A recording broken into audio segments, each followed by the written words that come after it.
ರಾಜ್ಯ ರಾಜಕಾರಣದಲ್ಲಿ ದಾವಣಗೆರೆ ಲೋಕಸಭೆಯ ಟಿಕೆಟ್ ಫೈಟ್ ಜೋರಾಗಿದೆ. ಬಿಜೆಪಿ ಭದ್ರಕೋಟೆಯಲ್ಲಿ ಟಿಕೆಟ್ ವಾರ್ ಶುರುವಾಗಿದ್ದು, ಮಾಜಿ ಸಿಎಂ ಯಡಿಯೂರಪ್ಪ ತಮ್ಮ ಮಾನಸ ಪುತ್ರನಿಗೆ ಟಿಕೆಟ್ ಕೊಡಿಸ್ತಾರೋ ಅಥವಾ ತಮ್ಮ ಕಟ್ಟಾಳುವಿಗೆ ಟಿಕೆಟ್ ಕೊಡಿಸ್ತಾರೋ ಎಂಬ ಪ್ರಶ್ನೆ ಮೂಡಿದೆ. ಹಾಗಿದ್ರೆ ಯಾರು ಆ ಮಾನಸ ಪುತ್ರ, ಯಾರು ಆ ಕಟ್ಟಾಳು ಅಂತೀರಾ? ಈ ಸ್ಟೋರಿ ನೋಡಿ. ಬಿಜೆಪಿಯ ಭದ್ರಕೋಟೆ ದಾವಣಗೆರೆಯ ಲೋಕಸಭಾ ಕ್ಷೇತ್ರಕ್ಕೆ ಬಿಜೆಪಿಯಿಂದ ಟಿಕೆಟ್ ಯಾರಿಗೆ ಎಂಬ ಪ್ರಶ್ನೆ ಮೂಡಿದೆ.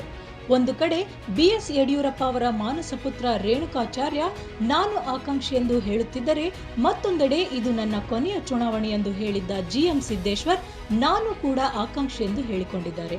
ಇದನ್ನ ನೋಡಿದರೆ ಮಾಜಿ ಸಿಎಂ ಯಡಿಯೂರಪ್ಪ ತಮ್ಮ ಮಾನಸ ಪುತ್ರ ರೇಣುಕಾಚಾರ್ಯ ಅವರಿಗೆ ಮಣೆ ಹಾಕ್ತಾರೋ ಅಥವಾ ಜಿಎಂ ಸಿದ್ದೇಶ್ವರ್ಗೆ ಕಟ್ಟು ಬೀಳ್ತಾರಾ ಎಂಬ ಪ್ರಶ್ನೆ ಮೂಡಿದೆ.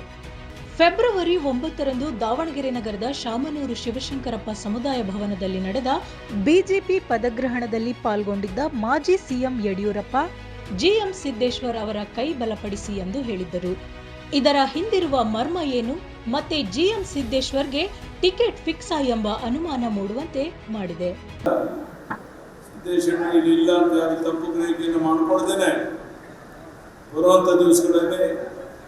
ನೀವೆಲ್ಲ ಒಟ್ಟಾಗಿ ಒಂದಾಗಿ ಲೋಕಸಭಾ ಸದಸ್ಯರನ್ನು ಆಯ್ಕೆ ಮಾಡಿ ಕಳಿಸೋದಕ್ಕೆ ಒಗ್ಗಟ್ಟಾಗಿ ಕೆಲಸ ಮಾಡಬೇಕು ಅಂತ ಕೈ ಜೋಡಿಸಿ ನಿಮ್ಮಲ್ಲಿ ಪ್ರಾರ್ಥನೆಯನ್ನು ಮಾಡಿ. ಲೋಕಸಭೆ ಚುನಾವಣೆ ಮೇಲೆ ಕಣ್ಣಿಟ್ಟಿರುವ ರೇಣುಕಾಚಾರ್ಯ ಈಗಾಗಲೇ ತಮ್ಮ ಪಟಾಲಂ ಕಟ್ಟಿಕೊಂಡು ಮಾಜಿ ಸಿಎಂ ಯಡಿಯೂರಪ್ಪ ಹಾಗೂ ನೂತನ ರಾಜ್ಯಾಧ್ಯಕ್ಷ ಬಿವೈ ವಿಜಯೇಂದ್ರ ಅವರ ಮುಂದೆ ಶಕ್ತಿ ಪ್ರದರ್ಶನ ಮಾಡಿದ್ದಾರೆ. ಅಷ್ಟೇ ಅಲ್ಲದೆ ಈ ಬಾರಿ ಹೊರಗಿನವರಿಗೆ ಟಿಕೆಟ್ ಬೇಡ, ಸ್ಥಳೀಯರಿಗೆ ಟಿಕೆಟ್ ನೀಡಬೇಕು ಎಂದು ಪಟ್ಟು ಹಿಡಿದಿದ್ದಾರೆ. ಈ ಬಾರಿ ಹೊಸಬರಿಗೆ ಹೈಕಮಾಂಡ್ ಮಣೆ ಹಾಕುತ್ತಾ ಎಂಬ ಪ್ರಶ್ನೆಯೂ ಮೂಡುವಂತೆ ಮಾಡಿದೆ. ಪಕ್ಷ ಏಕಮುಖವಾಗಿ ತೀರ್ಮಾನ ಮಾಡಲ್ಲ, ಏಕಪಕ್ಷೀಯ ತೀರ್ಮಾನ ಮಾಡಿಲ್ಲ.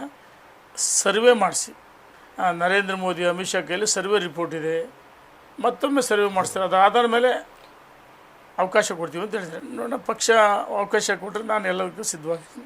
ಒಟ್ಟಿನಲ್ಲಿ ರೇಣುಕಾಚಾರ್ಯ ಬಿಎಸ್ ಯಡಿಯೂರಪ್ಪ ಅವರ ಮಾನಸ ಪುತ್ರ, ಸಂಸದ ಜಿಎಂ ಸಿದ್ದೇಶ್ವರ್ ಬಿಎಸ್ವೈ ಆಪ್ತ ಎನಿಸಿಕೊಂಡಿದ್ದು, ಯಡಿಯೂರಪ್ಪ ಈ ಬಾರಿ ದಾವಣಗೆರೆ ಲೋಕಸಭೆಗೆ ಯಾರಿಗೆ ಮನ್ನಣೆ ನೀಡುತ್ತಾರೆಂದು ಕಾದು ನೋಡಬೇಕಿದೆ.